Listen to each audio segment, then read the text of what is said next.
Di mana letak keadilan Allah? Yaitu Allah tidak pernah melihat dari mana seseorang itu melangkah. Assalamualaikum warahmatullahi wabarakatuh.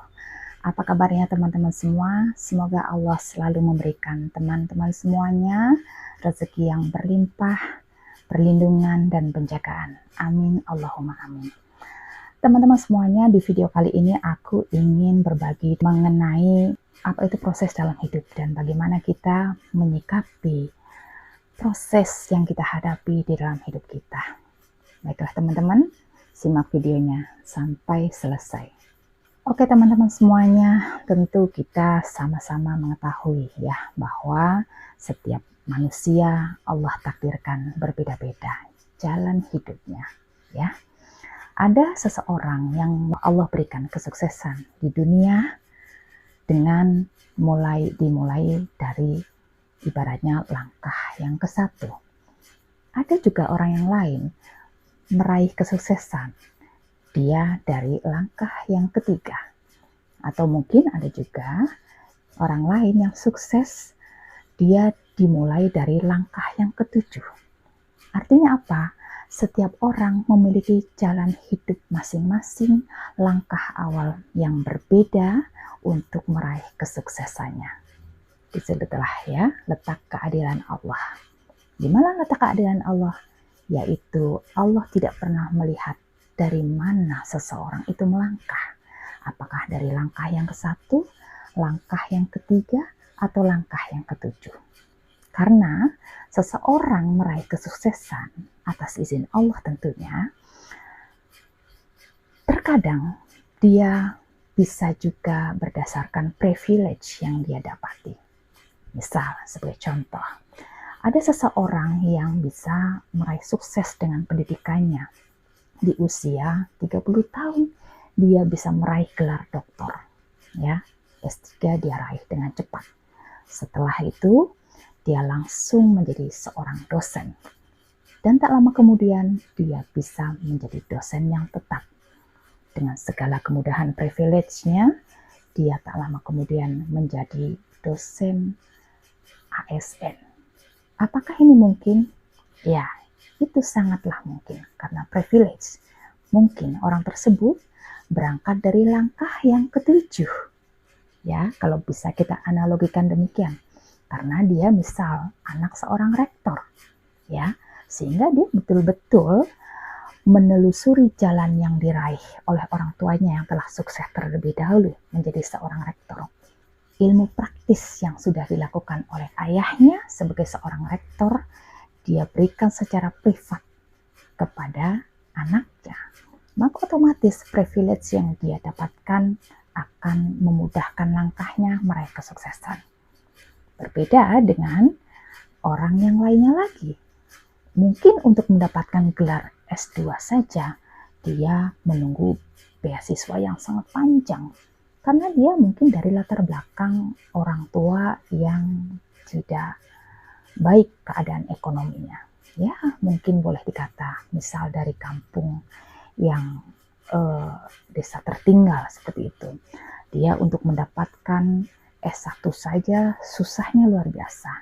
Dia harus mendapatkan S2 dengan perjuangan yang luar biasa agar apa yang menjadi cita-citanya bisa dia dapatkan. Lalu privilege apa yang dia dapatkan setelah usianya katakanlah 32 tahun baru dia mendapatkan beasiswa ya, bisa saja kan. Lalu setelah usianya mendekati 32 tahun baru dia mendapatkan beasiswa pendidikannya. Nah, tentu perjuangannya berbeda antara anak si rektor tadi dengan anak yang orang kampung tadi ya, karena privilege yang dia dapatkan berbeda. Kalau anaknya rektor ibaratnya dia mengikuti langkah dari ayahnya saja, tinggal dia telusuri jalannya sama persis dengan yang dilakukan oleh ayahnya. Berbeda dengan yang anak orang kampung tadi, dia betul-betul membuka jalannya sendiri ya. Tentu modalnya dia itu sangat harus yang fight-nya luar biasa, perjuangannya luar biasa. Nah, demikianlah teman-teman. Kita pun ya, untuk meraih kesuksesan, masing-masing kita memiliki privilege yang berbeda-beda. Ya, oleh karenanya yang harus kita fokuskan adalah bukan kita membandingkan privilege yang kita miliki dengan privilege orang lain. Bukan.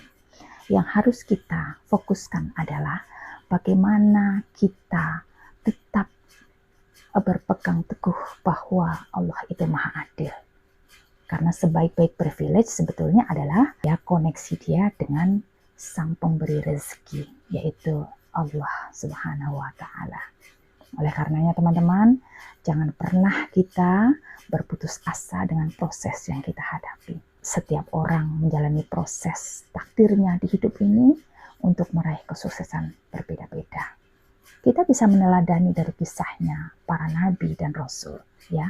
Bahkan Rasul kita Muhammad Sallallahu Alaihi Wasallam bisa menaklukkan, ya, bisa mendakwahkan Islam ini hingga keseluruhannya selama 23 tahun lebih, ya. Itu baru beliau paripurna dalam tugasnya sebagai Rasul di muka bumi. Dan kemudian ada lagi Rasul yang lain, Nabi Musa alaihissalam, yang kita mungkin pernah dengar teman-teman.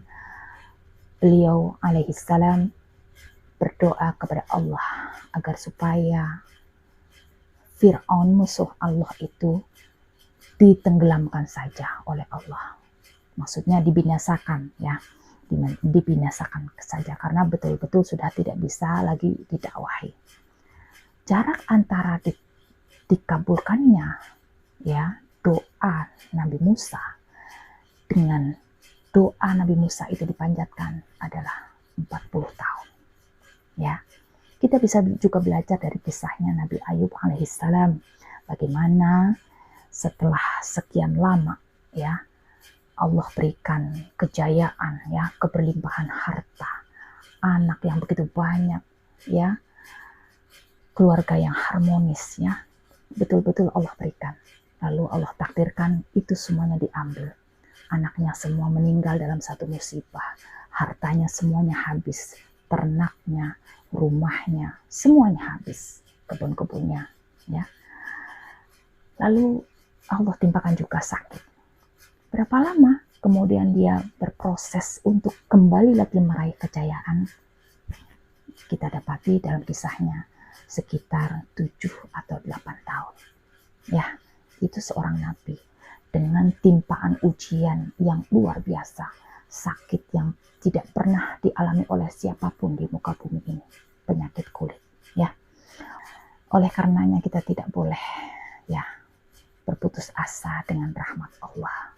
Setiap orang memiliki waktu yang terbaik menurut Allah untuk Allah berikan hadiah kebahagiaan atas proses yang dia ikhlas jalani, yang dia ridho lewati dalam kehidupan dia. Tetap semangat teman-teman, berbaik sangka kepada Allah Subhanahu wa Ta'ala. Terima kasih sudah menonton video aku kali ini. Sampai jumpa di video selanjutnya, insya Allah. Assalamualaikum warahmatullahi wabarakatuh.